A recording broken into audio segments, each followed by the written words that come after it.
روز یک حدیث خوندم در تای پل صراط یک اژدها را 16 تا دندون داره، هر یک دندونش در میگه بروز در 7 سال راه میره. اگر بنابراین دهانی هم داره.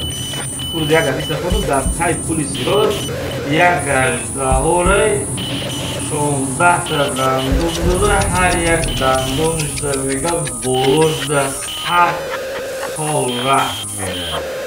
اگر بنابراین دهانی هم داره. اینجا میدان حشر است، اینجا جنت است.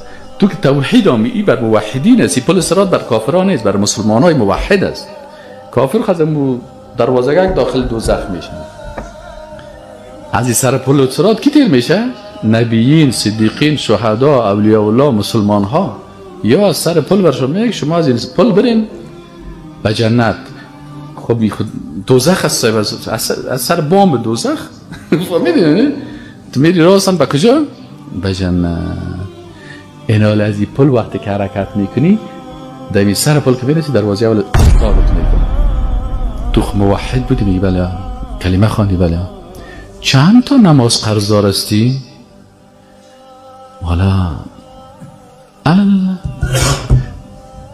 دفتر اعمالشه فمن یعمل مثقال ذره خیرا یره. سابق موبایل نبود یا کامپیوتر نبود که برشان نشان میداد. حالا ما شما خب میفهمیم که اگه 10 سال پیش هم در عروسی رقصیده باشی حالا فیلم تا برات پلی میکنه. سیزنه این حاله فمن یعمل مثقال ذره برش میگه این سه که وقت نماز است تو چی میکنی؟ قصه میکردی. چرا از جان؟ چرا استاد دایی دوادی نماز دیگر کل مسلمان ها نماز میخوادن تو قرار در قصه مصروف بودی؟ حالا اشتباه شد خلاص استاد باش بندازی نمی 4 رکعت نماز دیگر که از پیشت رفته سیست نه؟ در پل صراط چی کن؟ این حال در پل صراط که 1 ثانیه استاد شدی قفای پای در میگیره مغز سر در جوش می خود به خود سقوط میگیری رو آتش دوزخ.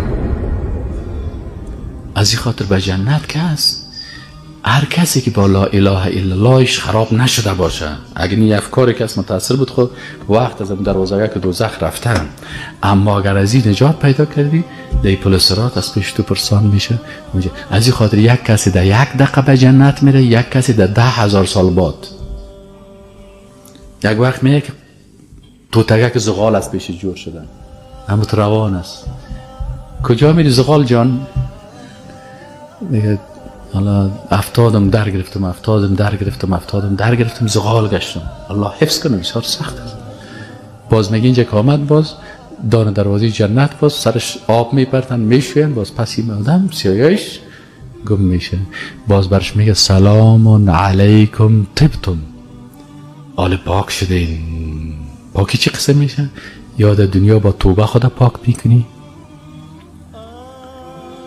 از اعمال گناه توبه میکنی و اعمال نیک میکنی پاک میشه گناه، یا در دنیا مریض میشی با مرض پاک میشی، یا در زندان میری از او طریق پاک میشی، یا مقام شهادت حاصل میکنی گناه پاک میشه، یا اگه در این چیزا برابر نشدی در قبر خوب زدن میخوری، قبر غیر راست که چپت خوب اما تو میچسبه پاک میشی.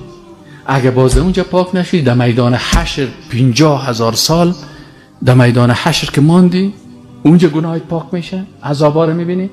و اگر اونجا نشی در پل صراط وقتی که خوب پاک شدی رفتی دیگه گناه نمان، باز جنت که از جای انسانهای پاک است. باز میگه سلام علیکم طبتم، سلام بر شما، شما پاک شدین، فادخلوها